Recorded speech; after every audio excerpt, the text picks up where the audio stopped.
നിറക്കൂട്ടുകളുടെ മനോഹാരിത വിരിയിച്ച പനിനീർ പുഷ്പമേള ആരംഭിച്ചു. ഊട്ടി പുഷ്പമേളയോടനുബന്ധിച്ചുള്ള പനിനീർ പുഷ്പമേള കളക്ടർ ലക്ഷ്മി ഭവ്യ തന്നേരു ഉദ്ഘാടനം ചെയ്തു. മേള 18-നാണ് സമാപിക്കുന്നത്. മേളയുടെ ആദ്യ ദിനത്തിൽ തന്നെ നൂറുകണക്കിന് സഞ്ചാരികളാണ് പൂക്കളുടെ ഭംഗി കാണാനെത്തിയത്. പച്ചയും മഞ്ഞയും ഇളം കറുപ്പും വയലറ്റും ഓറഞ്ചും നിറഞ്ഞ അപൂർവ ഇനത്തിലുള്ള പനിനീർ പൂക്കളാണ് ഉദ്യാനത്തിൽ വിരിഞ്ഞത്. 70,000 പൂക്കൾ കൊണ്ട് നിർമ്മിച്ച കൂറ്റൻ അരയന്നങ്ങളാണ് മേളയിലെ ആകർഷണം. നീലഗിരിയിലെ പക്ഷികളുടെ സംരക്ഷണം ആസ്പദമാക്കി പക്ഷികളുടെ മാതൃകകളാണ് നിർമ്മിച്ചിരിക്കുന്നത്.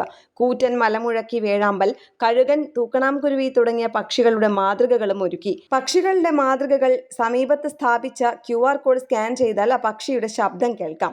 ഉദ്യാനത്തിൽ അപൂർവ ഇനത്തിൽപ്പെട്ട 4301 ഇനത്തിൽപ്പെട്ട പനിനീർ പൂക്കളാണ് വിരിഞ്ഞത്. പുഷ്പമേളയുടെ 100-ാം വർഷത്തിൽ പിറന്നതാണ് Ooty rose garden of excellency തുടങ്ങിയ രാജ്യാന്തര അംഗീകാരങ്ങൾ ലഭിച്ച ഉദ്യാനമാണിത്. ബംഗളൂരു, ഓസൂർ തുടങ്ങിയ ഭാഗങ്ങളിൽ നിന്നുള്ള കലാകാരന്മാരാണ് മേളയിലെ ആകർഷകമായ മാതൃകകൾ നിർമ്മിച്ചത്. ഇവിടെ നിന്നാണ് പനിനീർ പൂക്കളും കൊണ്ടുവന്നത്. വസന്തോത്സവ പരിപാടികളും ഇതിനോടകം ആരംഭിച്ചു. മികച്ച പനിനീർ പുഷ്പങ്ങളുടെ ഉദ്യാനങ്ങൾക്ക് അവാർഡുകൾ വിതരണം ചെയ്യും. ന്യൂസ് ഡെസ്ക് കേരള പ്രണാമം.